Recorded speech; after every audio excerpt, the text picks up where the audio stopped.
good. Uh-oh. Shit. Pause it.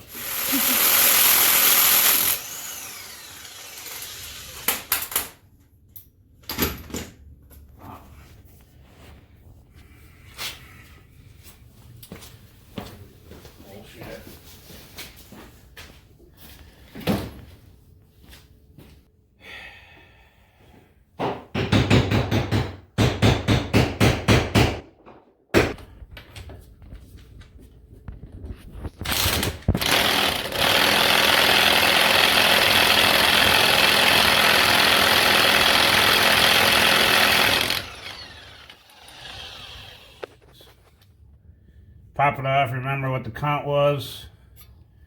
It's like there's no grease fitting under here. There is no castle nut here, there's just a regular nut with a thing, which is going to be hard to get out. These appear to be fine. The struts aren't leaking. Springs aren't broken. Stabilizer links are solid. Control arms themselves actually look, they're not as rusty either, which is amazing.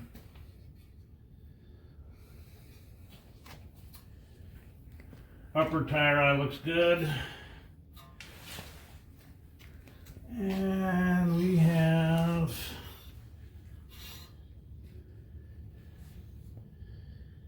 again, it looks like, I don't know if that's the CV axle that's leaking or if that's the oil leak from on top. I cannot tell. It appears to be engine oil, however. Because there's nothing coming out of the seal. So everybody at home, please check your car, because I had a spidey sense that something was wrong with this and I was right. So that's your problem. And if that pops out, you good luck. But I thought there was supposed to be a castle nut on here, and apparently there's not. And I'm assuming this is just going to pop out because it's so loose. So nothing's holding that in right now? This little nut and this, so as you can see, this side seems good. So I got to loosen that up.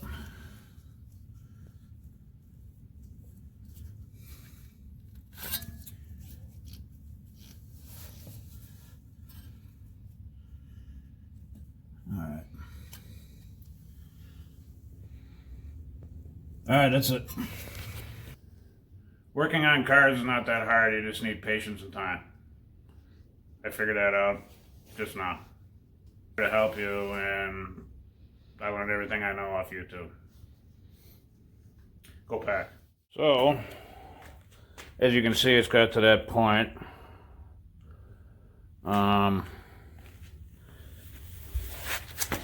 This is a 12-year-old car in Wisconsin that's rusted on.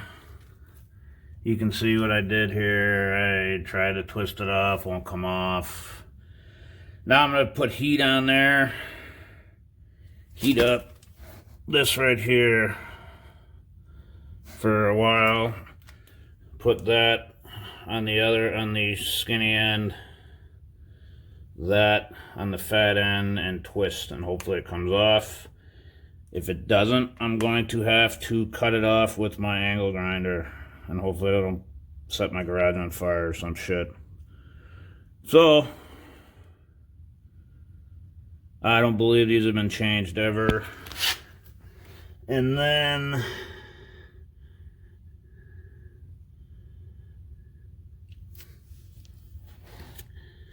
I'll have to just take the boot off, and then I got a tool to take the inner off, because I believe it's a circular one. I have an attachment, or I bought a tool for 20 bucks from Advance Auto for that.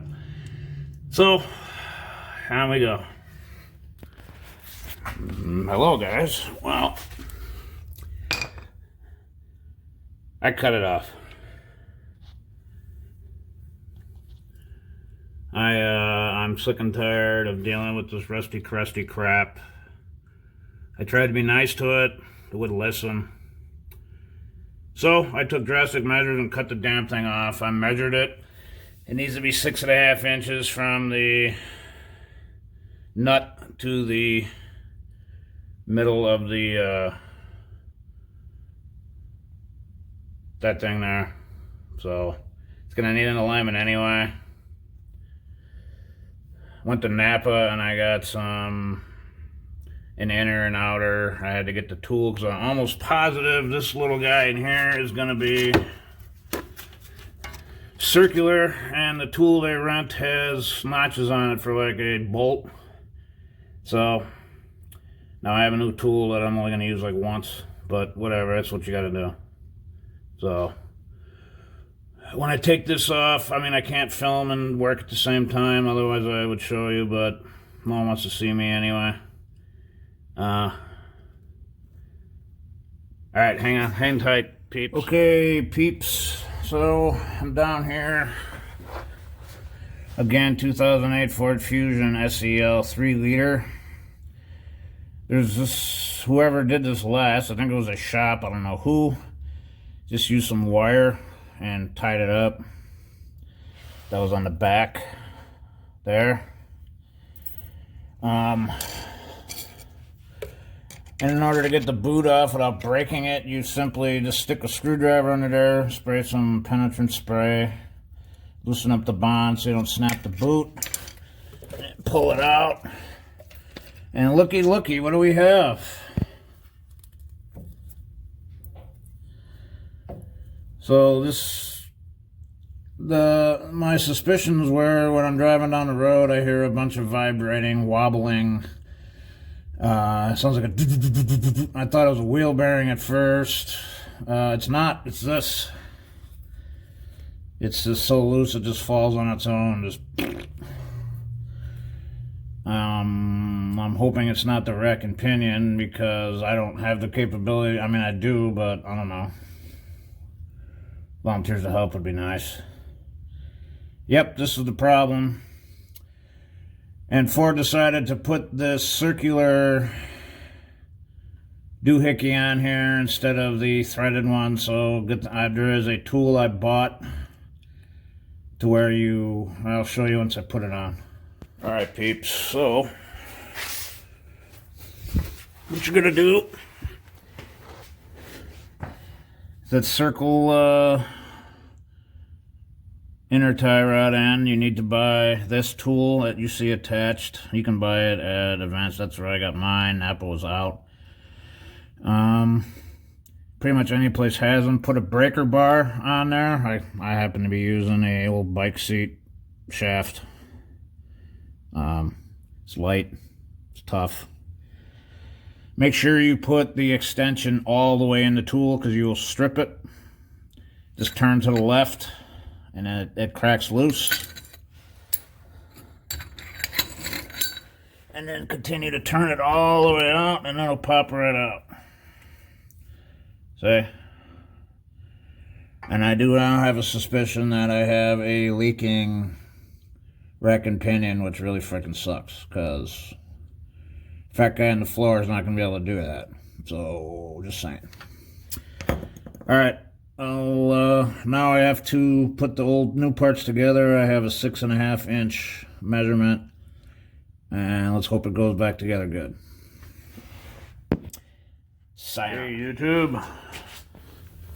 So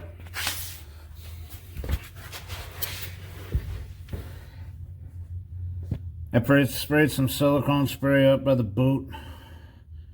The manufacturer recommended to grease the housing in the inside. So that's what I did. I'm going to use another tool to tighten this up. You rent it from Napa. It's got a giant, I don't know, like a socket that goes over it with a tube, and you can easily put your 1/2-inch breaker bar on there to tighten it up and to torque it. For this vehicle, it happens to be 78 foot-pounds because you don't want your shit falling off while you're driving.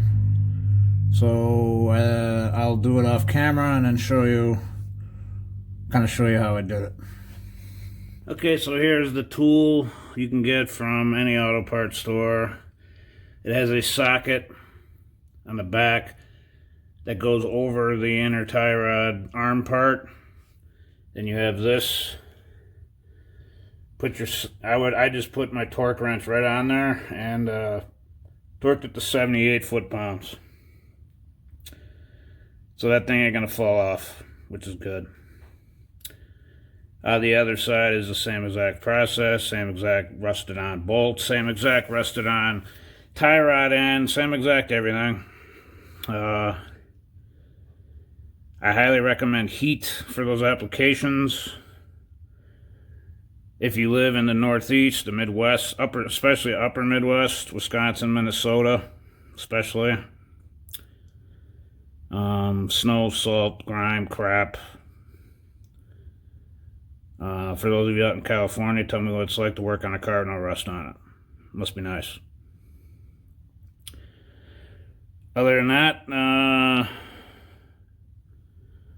the left side is complete after well, let me show you the finished product. I'm gonna have to edit this because I got like 72 different small videos. So, be right back.